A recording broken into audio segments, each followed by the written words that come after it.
Halo sahabat IPA, selamat datang kembali di DN Channel, yaitu channel kita untuk belajar tentang materi IPA. Nah, pada video kali ini kita akan belajar tentang unsur, senyawa, dan campuran, yaitu materi IPA bab 6 untuk kelas 8 SMP yang sudah menerapkan kurikulum Merdeka, guys. Video ini menyajikan ringkasan materi tentang unsur, senyawa, dan campuran beserta penjelasannya, guys, sehingga dengan menyimak video ini siswa dapat belajar lebih cepat, lebih mudah dalam memahami bab tersebut karena tentu saja disajikan dengan bahasa yang lugas, mudah dimengerti, dan pastinya menyenangkan, guys. Oke, bagi sahabat IPA yang ingin mempelajari bab unsur, senyawa, dan campuran ini, silahkan simak video ini, guys. Dan jangan lupa tonton videonya sampai selesai, guys. Oke, sahabat IPA, mari kita pelajari bab unsur, senyawa, dan campuran ini. Sama-sama!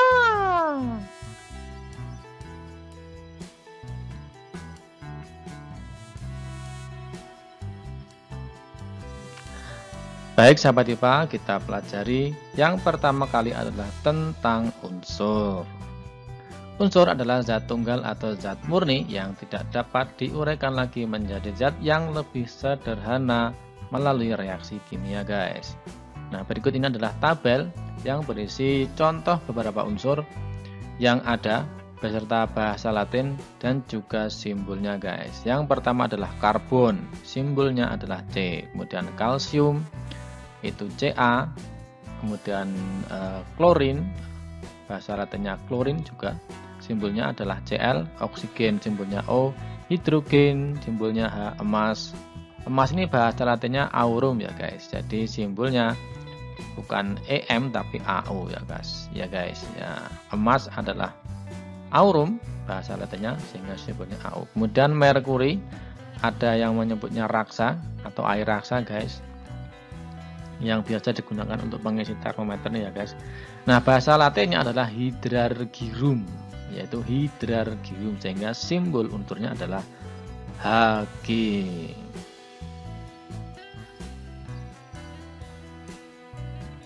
Baik sahabat IPA, lanjutkan. Masih tentang unsur ya, guys. Jadi jumlah unsur yang telah teridentifikasi sebanyak 118 unsur yang terdiri dari 94 unsur alami. Unsur alami ini artinya unsur yang sudah ada di alam, dan juga ada 24 unsur sintetis atau unsur yang merupakan unsur buatan atau dibuat oleh manusia, guys. Nah, dari beberapa unsur ini ada yang kita kenal, ada yang memiliki sifat kimia, sifat fisika, dan juga sifat atomik, guys. Yang pertama kita bahas dulu tentang sifat kimia, guys. Sifat kimia yaitu reaksi yang ditunjukkan unsur tersebut jika bertemu dengan zat kimia lainnya, guys. Jadi ini bisa berupa ledakan atau meledak, mudah atau tidaknya berkarat, kemudian terbakar, kemudian bisa juga pembusukan atau membusuk, guys. Itu tentang sifat kimia, guys. Misalnya kita ambil contoh ya, guys. Kalau kita punya logam, besi atau apa, itu akan mudah berkarat, guys, kalau dibiarkan di tempat terbuka, karena besi ini atau ferrum itu akan bereaksi dengan oksigen. Nah, artinya dia bertemu dengan unsur lain, kemudian dia menunjukkan reaksi yaitu berkarat, guys. Seperti itu, guys. Kemudian sifat yang kedua adalah sifat fisika, guys. Ini meliputi ada warna, bentuk, kemudian kerapatan, ada titik leleh, titik didih, serta daya hantar listrik atau panas, guys. Kemudian yang ketiga adalah sifat atomik. Ini kaitannya dengan energi ionisasi, afinitas elektron, konfigurasi elektron, jari-jari atom, dan keelektronegatifan, guys.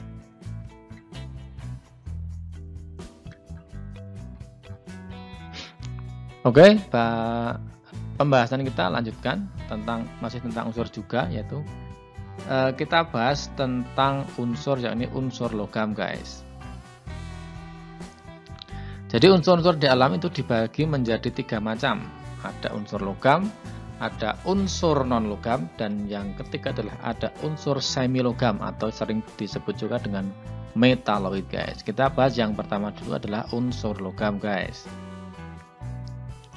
Nah, unsur logam ini berwujud padat kecuali raksa atau hidrargyrum tadi ya guys. Kemudian berwarna putih mengkilap, keperaan, abu-abu atau kuning.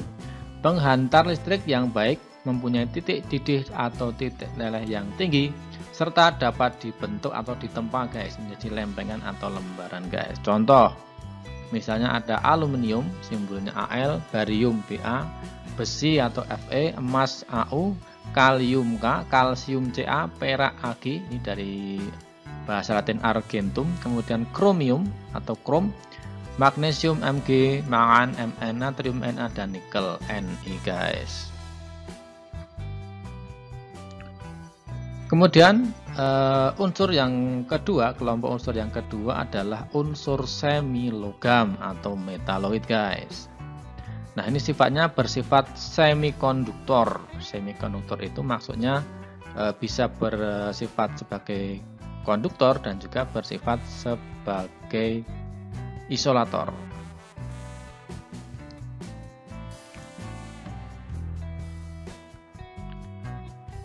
Jadi seperti ini. Jadi saat suhu rendah, unsur ini tidak dapat menghantarkan listrik atau isolator. Sedangkan pada suhu yang tinggi, unsur ini dapat menghantarkan listrik dengan baik guys. Itu terkait dengan sifat semikonduktor tadi ya guys. Kemudian unsur semilogam ini biasanya berwujud padat namun teksturnya lebih rapuh dibandingkan unsur logam serta berwarna abu-abu mengkilap atau keperaan guys. Nah, contoh unsur semilogam di antaranya boron B, silikon Si, germanium Ge, arsen As, antimon Sb, kemudian telurium Te, dan polonium atau Po guys. Kemudian kelompok unsur yang ketiga adalah unsur non-logam guys. Nah, sifatnya berwujud padat, tidak sekuat unsur logam, mudah rapuh dan tidak dapat ditempa atau dibentuk guys. Titik didih dan titik leleh unsur non-logam juga rendah. Nah, jumlah unsur non-logam yang ditemukan dan dikenali di alam semesta ini hanya 17 unsur guys, yang terdiri dari 11 unsur non-logam reaktif, 11 unsur non-logam reaktif, dan 6 unsur dari golongan gas mulia. Dari 17 unsur tersebut, 5 unsur berwujud padat, 1 unsur berwujud cair, dan sisanya berwujud gas pada suhu ruang guys.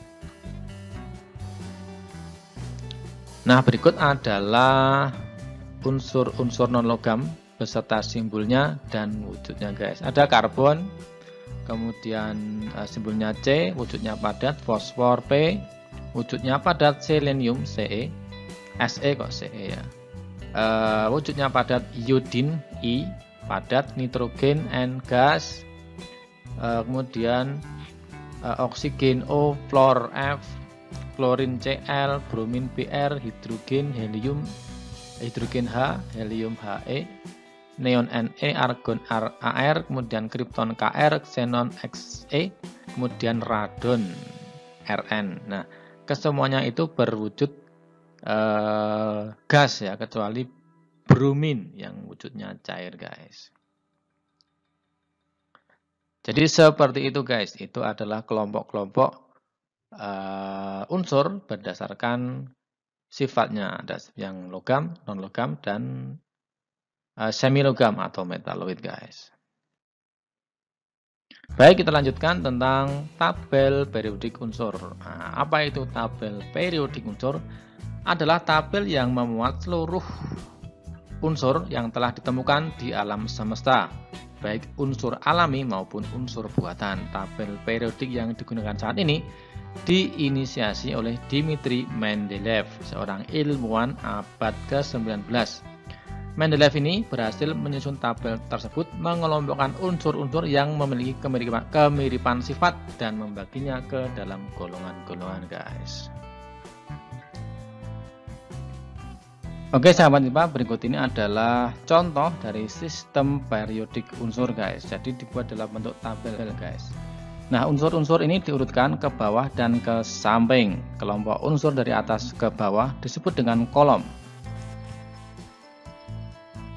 Kelompok unsur dari atas ke bawah atau kolom disebut dengan golongan guys. Maksudnya seperti itu. Sedangkan unsur yang berurut ke samping atau baris disebut dengan periode. Nomor periode sama dengan jumlah kulit elektron pada unsur tersebut guys. Jadi di sini ada diurutkan ya, kelompok unsur dari atas ke bawah disebut dengan kolom, atau kolomnya ini disebut dengan golongan. Ada golongan 1, golongan 2, 1A, 2A sampai dengan golongan 8A guys. 1A, 2A, 3B, 4B dan seterusnya sampai dengan golongan 8A. Itu yang berurut ke bawah. Sedangkan unsur berurut ke samping disebut dengan periode. Jadi ada 7 periode, yaitu periode 1 ini yang paling atas, hidrogen dan helium. Kemudian periode 2 di bawahnya lithium dan berilium, dan seterusnya guys sampai dengan neon. Kemudian periode ketiga NaMg dan seterusnya sampai dengan argon. Kemudian periode 4, 5, 6 dan 7 seterusnya guys. Ini nomor periode sama dengan jumlah kulit elektron. Jadi nomor periode ini, jadi yang unsur-unsur yang berada di periode 1 berarti jumlah kulit elektronnya 1 ya.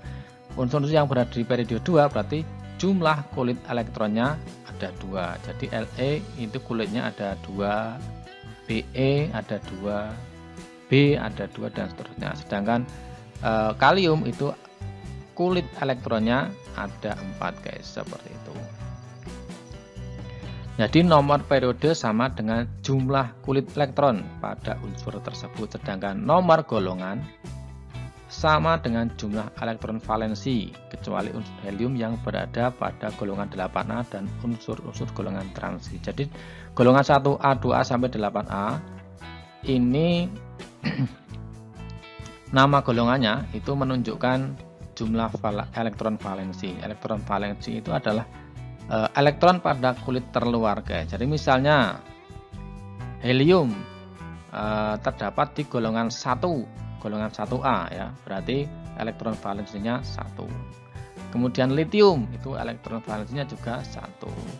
Kalsium elektron valensinya 2 karena dia berada di golongan 2. Kemudian karbon berarti dia karena golongan 4A ya, berarti elektron valensinya adalah 4. Kecuali helium. Kecuali helium ini elektron valensinya 2 guys, karena dia cuma punya 2 buah elektron saja guys. Dan juga unsur-unsur golongan transisi ini pengecualian ya. Golongan transisi itu yang berada di golongan 3B, 4B, 5B. Golongan B ini ya, golongan transisi ini ya. 1, 2 ini enggak urut ya, nomornya enggak urut. 10, 11 ya. 1B, 2B, golongan 3B, 4B, 5B ini, dan sampai dengan golongan 1B malah berada di kanan. Ini enggak urut ya guys, itu golongan logam-logam transisi ini tidak urut nomornya. Dalam tabel periodik, unsur-unsur logam menempati golongan 1 hingga 12. 1 hingga 12. Jadi dari sini 1 sampai dengan 12 ini guys. Ditambah beberapa unsur golongan 13 guys.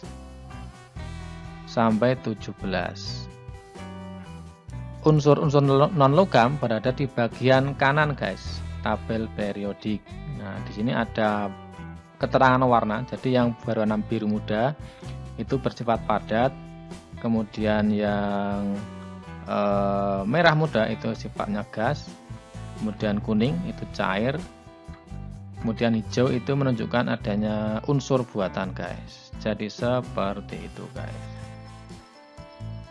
Itu keterangan penjelasan tentang sistem periodik unsur guys. Kita lanjutkan untuk materi berikutnya.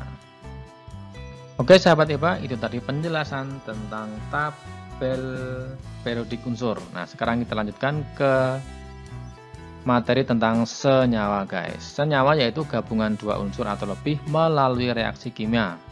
Nah, oleh karena itu dapat diartikan senyawa adalah suatu zat tunggal yang dapat diuraikan menjadi zat-zat lain yang lebih sederhana melalui reaksi kimia guys. Jadi perbedaannya, kalau unsur itu zat tunggal tapi tidak bisa diuraikan.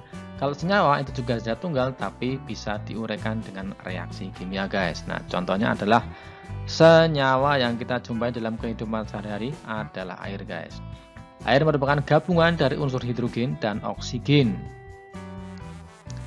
dengan rumus kimia yaitu H2O. Nah melalui reaksi kimia air dapat diuraikan kembali menjadi hidrogen dan oksigen.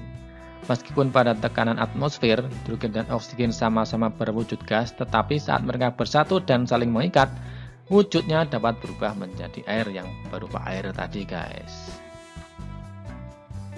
Jadi kalau senyawa ini sifatnya bisa berubah dengan unsur-unsur penyusunnya guys. Sifat senyawa bisa berubah atau berbeda dengan sifat dari unsur-unsur penyusunnya guys. Oke sahabat IPA, kita masih pelajari tentang senyawa. Berdasarkan komponen penyusunnya, senyawa dibagi dalam dua kelompok besar yaitu senyawa organik dan senyawa anorganik guys. Nah senyawa organik dibangun oleh atom karbon dan hidrogen sebagai penyusun utamanya. Senyawa organik umumnya berasal dari makhluk hidup yang dibuat melalui serangkaian proses di laboratorium. Sifatnya mengikuti sifat karbon sebagai atom penyusun utamanya. Kemudian senyawa anorganik dibangun oleh atom-atom unsur logam yang berikatan dengan atom logam lainnya guys, atau dengan atom non-logam. Struktur molekul pada senyawa anorganik relatif lebih sederhana guys dibandingkan dengan senyawa organik guys. Nah berikut adalah contoh senyawa-senyawa yang ada di sekitar guys. Yang ada di sekitar kita. Yang pertama adalah air. Nah air ini terbentuk dari dua atom hidrogen dan satu atom oksigen yang berikatan secara kimia dalam perbandingan yang selalu tetap yaitu 2:1 atau hidrogennya 2, oksigennya 1 guys. Air dapat berbentuk padat berupa es atau salju, cair, dan juga dapat berbentuk gas atau uap air.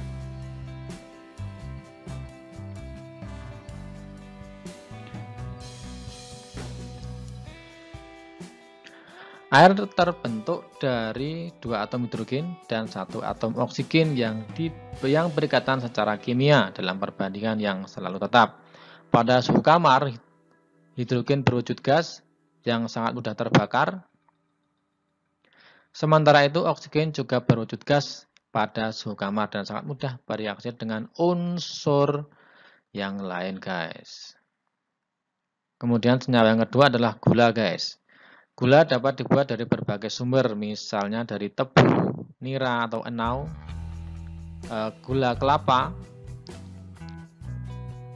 yaitu gula yang sering kalian temui, termasuk sukrosa dengan rumus molekul yaitu C12H22O11 guys.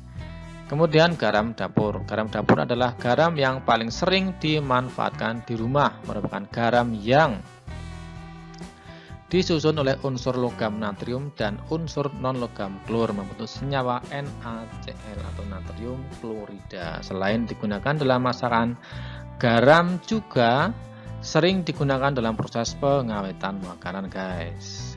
Kemudian kita lanjutkan senyawa yang berikutnya adalah vitamin D guys. Vitamin D mempunyai nama lain yakni kalsiferol. Vitamin D merupakan senyawa dengan atom C atau karbon, hidrogen, dan oksigen sebagai penyusunnya. Kalsiferol berperan dalam menjaga struktur tulang dan gigi karena ia dapat membantu penyerapan kalsium dari berbagai sumber sehingga dapat dimanfaatkan oleh tubuh. Nah, kekurangan vitamin D dapat menyebabkan serapan kalsium berkurang sehingga memicu penyakit-penyakit yang berhubungan dengan tulang guys. Pada masa remaja, seperti yang sedang kalian alami saat ini, kekurangan vitamin D dapat menyebabkan penyakit osteomalacia, yaitu kondisi kekurangan kalsium dan fosfor dari dalam tubuhmu guys. Kita lanjutkan magnesium hidroksida. Magnesium hidroksida adalah senyawa dalam antasida yang digunakan sebagai obat pereda sakit lambung. Senyawa ini bekerja efektif menurunkan jumlah asam lambung yang terbentuk saat gangguan pencernaan terjadi. Selain itu, untuk mengatasi sakit lambung dalam dosis yang berbeda, magnesium hidroksida juga digunakan untuk mengatasi masalah pencernaan lainnya, yaitu konstipasi atau sembelit guys. Baik sahabat IPA, kita lanjutkan tentang atom dan molekul. Atom adalah bagian paling kecil penyusun suatu zat atau materi guys. Sedangkan gabungan atom-atom yang saling berikatan akan membentuk molekul. Nah, berdasarkan atom penyusunnya, molekul dibagi menjadi dua, yaitu molekul unsur dan molekul senyawa guys. Molekul unsur adalah molekul yang atom penyusunnya berasal dari unsur yang sama, misalnya Cl2 atau klorin, O2 atau oksigen, dan O3 atau ozon. Sebaliknya, molekul senyawa adalah molekul yang atom penyusunnya berasal dari unsur yang berbeda guys, misalnya H2O atau air, HCl atau asam klorida, C6H12O6 atau glukosa guys. Kita lanjutkan guys masih tentang atom dan molekul. Ini ada visualisasi atau ilustrasi dari struktur molekul. Ya, jadi struktur molekul senyawa lebih kompleks dibandingkan dengan struktur molekul unsur guys. Jadi yang atas itu adalah ilustrasi dari struktur molekul unsur, dan kemudian yang bawah adalah struktur molekul dari senyawa guys. Jadi yang molekul unsur misalnya ada klorin Cl2, berarti ada dua atom Cl. Nah, ini warnanya sama menunjukkan jenis unsur yang sama. Oksigen juga O2, kemudian ozon juga terdiri dari tiga atom dari unsur oksigen, O3. Ini membentuk ozon, sedangkan O2 membentuk oksigen. Kemudian ikatan kimia yang terjalin di antara atom-atomnya beragam. Ikatan antar atom ini hanya dapat dipisahkan melalui pemisahan kimia atau melalui reaksi kimia guys.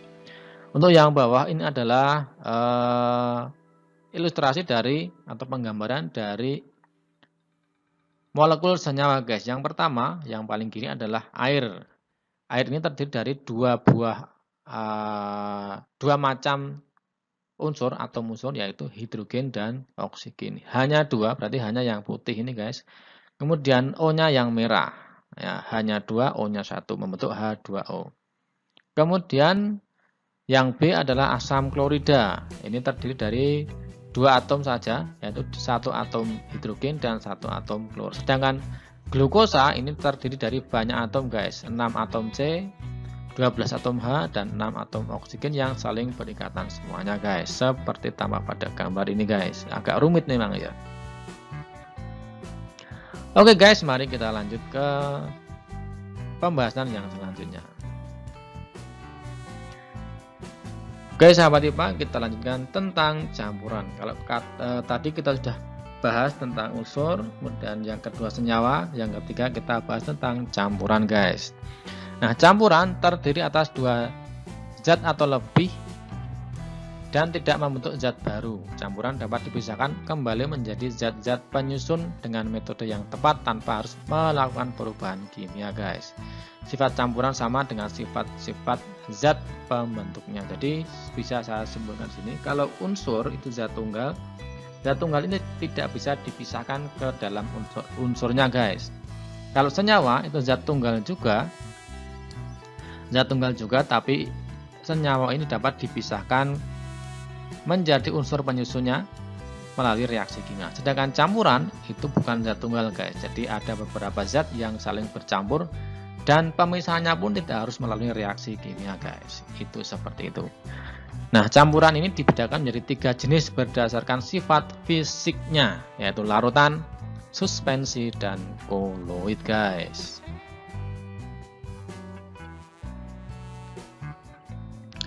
Kita bahas yang pertama dulu tentang larutan. Larutan terbentuk dari zat yang dilarutkan ke dalam zat pelarutnya. Seperti larutan gula guys. Nah, larutan gula dapat larut dalam air sehingga air disebut sebagai zat pelarut gula guys. Kemudian air soda adalah larutan yang terdiri atas gula, perasa, pewarna, dan gas karbon dioksida dengan pelarut air guys.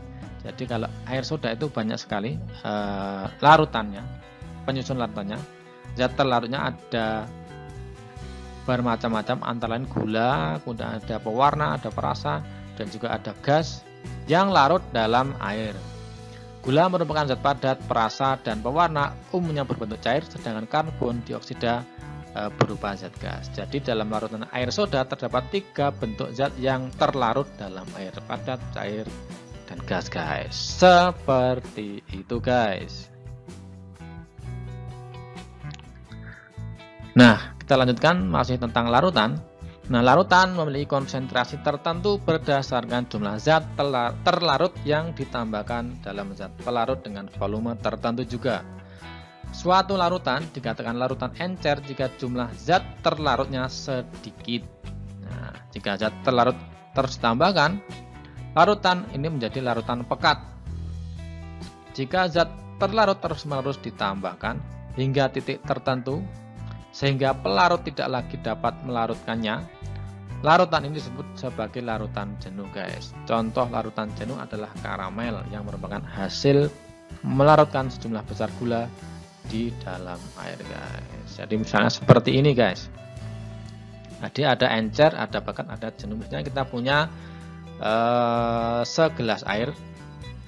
Nah, segelas air ini kita taruh misalnya ke dalam sebuah wadah yang lebih besar, kemudian kita tambahkan sedikit gula. Nah, maka gula ini semuanya akan larut. Kemudian gula kita tambahkan terus. Nah, kalau gulanya sudah cukup banyak, maka zat larutan ini disebut dengan larutan yang pekat karena zat terlarutnya masih banyak. Kemudian kita tambahkan terus sampai airnya ini tidak bisa melarutkan gula lagi.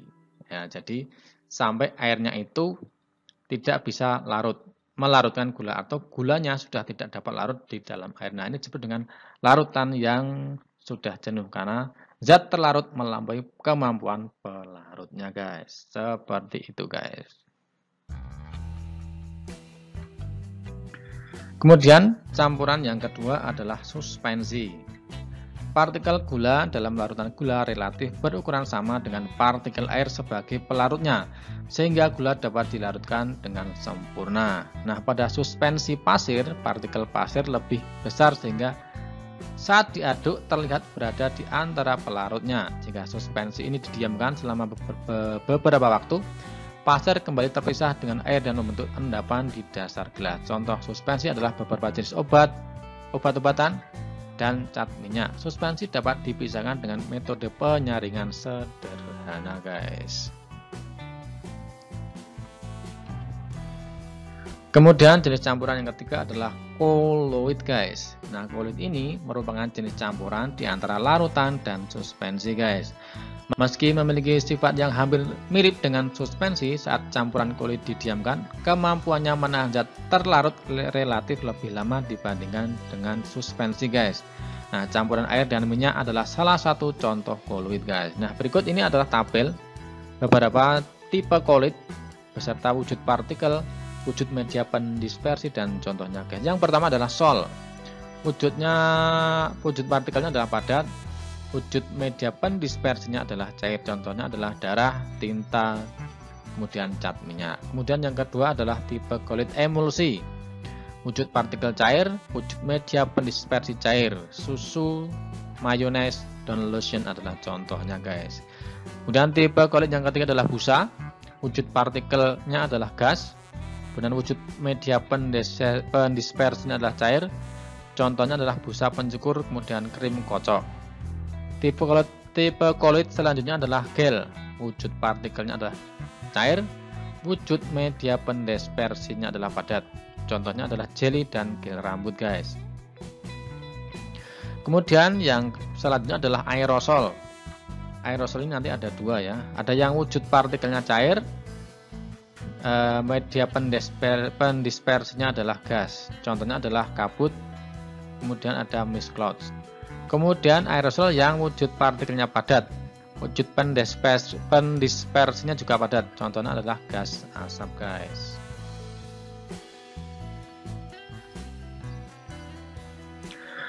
Oke guys, kita lanjutkan. Kita masih pelajari tentang campuran. Kalau kita tadi sudah kita uraikan tentang macam-macam campuran, ada larutan, suspensi, dan kolit. Sekarang kita lanjutkan tentang pemisahan campuran guys. Nah, pemisahan campuran ini dilakukan untuk berbagai tujuan. Beberapa di antaranya adalah untuk memurnikan suatu zat, menghilangkan endapan yang mengganggu, memisahkan zat agar dapat dimanfaatkan kembali, dan sebagainya guys. Nah, pemisahan campuran ini ada dua macam, yakni pemisahan campuran pada partikel yang tidak larut dan pemisahan campuran pada partikel yang larut. Nah, untuk pemisahan campuran pada partikel tidak larut ada 4 macam yang akan kita pelajari guys, yakni dekantasi, pengayaan, dan penyaringan, sentrifugasi, dan pemisahan magnetik guys. Oke sahabat IPA, kita bahas dulu satu persatu. Yang nomor 1 adalah dekantasi atau pengendapan guys. Nah, metode dekantasi dilakukan untuk memisahkan suspensi. Campuran dibiarkan cukup lama sehingga sebagian besar sedimen atau endapan terkumpul di dasar wadah. Cairan di atas sedimen kemudian dituangkan dengan hati-hati ke dalam wadah yang lain. Pemisahan campuran yang kedua adalah pengayaan dan penyaringan guys. Pengayakan adalah metode pemisahan sangat sederhana yang banyak dilakukan tanpa perlu menggunakan alat-alat yang sulit didapat guys. Tujuannya adalah untuk memisahkan partikel kecil dari partikel yang lebih besar. Metode penyaringan menggunakan prinsip yang sama. Yang membedakan adalah ukuran partikel yang dipisahkan guys. Jadi antara pengayaan dan penyaringan itu bedanya cuma partikel yang dipisahkan, yaitu ukuran partikel yang akan dipisahkan. Metode penyaringan digunakan untuk memisahkan partikel yang jauh lebih kecil guys dibandingkan dengan pengayaan. Alat yang digunakan umumnya adalah kertas atau kain penyaring yang memiliki pori-pori yang kecil. Metode ini banyak digunakan misalnya pada penyaringan serbuk kopi agar didapatkan air kopi yang bebas endapan, atau digunakan pada masker yang digunakan untuk menahan partikel debu guys. Metode pemisahan campuran yang ketiga adalah sentrifugasi guys. Metode sentrifugasi menggunakan gerakan partikel dalam proses pemisahannya. Contohnya adalah proses pengeringan baju oleh mesin pengering pada mesin cuci guys. Dengan pemutaran yang sangat cepat, maka partikel air yang terserap dalam pakaian basah akan mengalir melalui lubang-lubang di dinding tabung pengering guys, kemudian mengalir keluar mesin cuci melalui pipa atau selang. Proses yang sama juga digunakan pada proses pemisahan darah dan susu. Jadi seperti itu guys. Kemudian yang keempat adalah pemisahan magnetis. Pemisahan magnetis ini pemisahan campuran dengan menggunakan magnet guys, atau dengan gaya magnet. Magnet dapat mengangkat besi dan baja. Magnet tidak berfungsi pada plastik, kaca, kertas, atau karton. Karenanya magnet menjadi cara termudah untuk memisahkan besi dan baja dari bahan-bahan non-magnet. Itu tentang pemisahan magnetik guys. Oke, sahabat IPA, kita lanjutkan pemisahan campuran yang kedua, yaitu pemisahan campuran pada partikel yang larut. Ada 3 cara, yaitu evaporasi dan kristalisasi. Kemudian yang kedua adalah destilasi atau penyulingan. Yang ketiga adalah kromatografi, guys. Kita bahas yang pertama terlebih dahulu, guys, yaitu evaporasi dan kristalisasi. Mendidihkan larutan mempercepat proses penguapan. Proses inilah yang digunakan pada metode evaporasi dan kristalisasi. Evaporasi atau penguapan ya, guys ya. Salah satu pemanfaatan metode ini adalah proses pengolahan garam dari air laut, guys. Kemudian yang kedua adalah destilasi atau penyulingan, guys. Nah, destilasi juga melibatkan penguapan seperti pada metode evaporasi. Tujuannya untuk mengumpulkan pelarut yang menguap sehingga tidak membiarkannya lepas ke udara.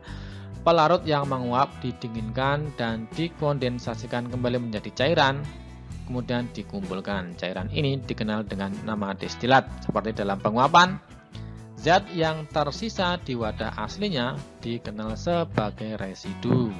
Air keran yang tidak murni karena mengandung zat lain seperti kotoran, kemudian berupa klor perlu didestilasi untuk memperoleh air murni atau air suling, guys.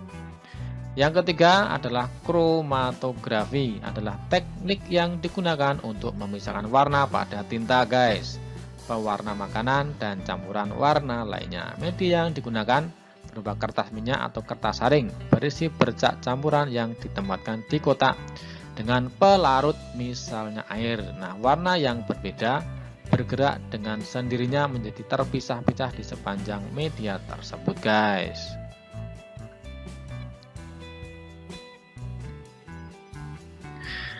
Oke, baik sahabat IPA, itulah tadi pembahasan kita tentang unsur, senyawa, dan campuran. Semoga bermanfaat dan jangan lupa dukung terus channel ini dengan klik tombol subscribe, like, dan share. Jika ada yang perlu untuk didiskusikan, silahkan tulis komentarmu pada kolom komentar di bawah ini, guys.